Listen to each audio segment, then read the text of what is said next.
All right, housing. It's tough in America. You know that. We talk about it here quite a bit.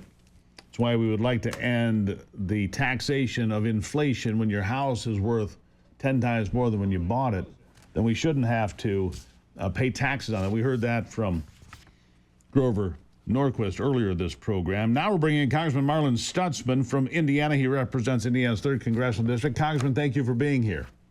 Hey, good morning, Steve. Great to be with you. And just tell folks real quickly, where in Indiana is this district of yours? Yeah, it's the best part of the state. It's up in the northeastern part of the state. Fort Wayne is the center, and covers kind of that border between Michigan, Ohio, and then we've got a lot of manufacturing, a lot of agriculture. It's a solid Republican conservative state district there. Great place. All right, so the Streamlining Rural Housing Act. What does it mean? Why is this important? You've got a lot of co-sponsors on this bill from all over the country, from Georgia and Colorado and elsewhere. Tell us about this.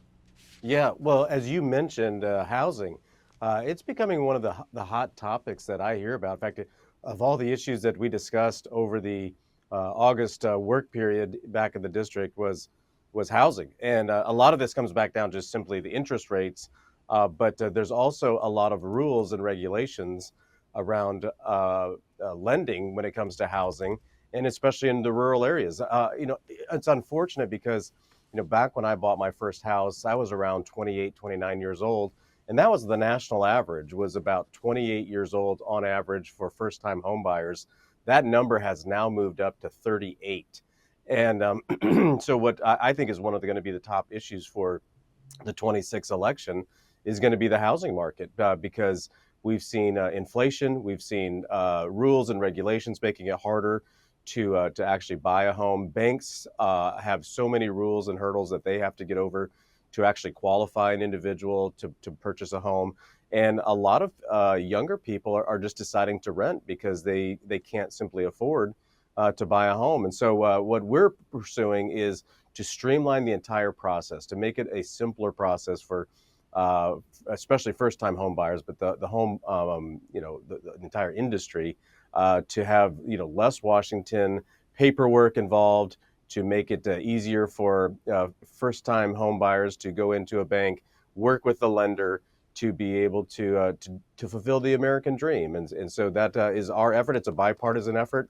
I sit on the Financial Services Committee, and I hear from Democrats too that talk about the difficulties that people have in their district to be able to buy a home, and that's what we're trying to do, is cut the red tape.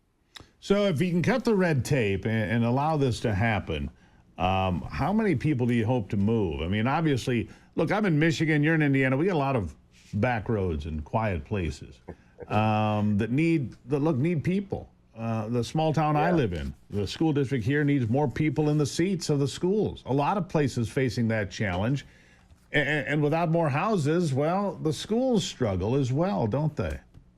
Absolutely. And you're talking about the issue that really is close to my heart, because, I grew up in a small town called Howe. There's about 600 people that live in that little town. I love it. We got a couple of nice little restaurants there, great people, hardworking people. But let me give you a quick example. I was visiting Jay County, which is south of Fort Wayne, and the school district there, I was talking to the superintendent, and back in the 80s, when manufacturing was really strong in the Midwest, the school was built for 6,000 students. Well, today, because of NAFTA, because of consolidation in agriculture, jobs have left that area, and they only have about 3,300 students. So our rural areas are really seeing a decline in population because the jobs aren't there. And some things have changed. People are able to work remotely. I think there's a little bit of a move back to the rural areas, to the sticks? suburban areas. Yeah. And but it's a great place to live and raise a family. It is. My boys, I've got 2 boys. They absolutely love being at the farm and growing up there, because they get out and stretch their legs. Absolutely. One of the other things you mentioned here in the press release, I think it's important to focus on, rising construction costs. That's one thing, okay. But there's a rising construction cost because there's labor shortages, and there's a labor shortage for carpenters, electricians, plumbers, all of these trades, because we told everybody for 2 or 3 generations, go to college, son, go to college, young lady. No, we need people that can do things like use a hammer, put in a toilet, wire a house. We need trades. That's a big part of the pressure, isn't it? Oh, it is. I mean, I remember in high school there was a trades class, and I grew up on the farm, so I was being taught how to change the oil in a tractor and a pickup truck out on the farm, how to weld, how to build a. Yeah, we need welders too. Yeah, a lot of those. Go on. We do, and the emphasis has become on, all of them. They're good jobs. We need people that can go into software and coding and all of those pieces, but we need people that are able to build the cars, to be able to build the houses, to be able to weld and to do the maintenance on automobiles. We need those jobs as well, and it's not necessarily that they can't be taught. It's just that we don't put an emphasis on it.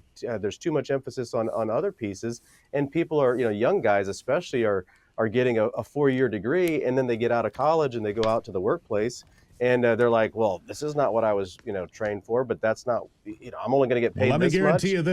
Let me guarantee you this. They told people for years, hey, go learn to code, go learn to be a computer programmer. Those folks are in trouble because AI is going to bounce them out. AI is not going to bounce out a truck driver or a carpenter or an electrician or a plumber or a person putting a roof on your house. Congressman, I wish I had some more time. You come back anytime because you are on it.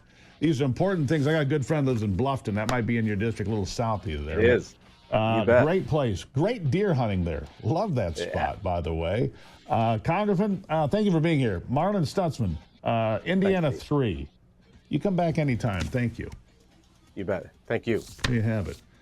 He's on it, man. He is on it. All right? These are things we have to talk about beyond the distractions, all right?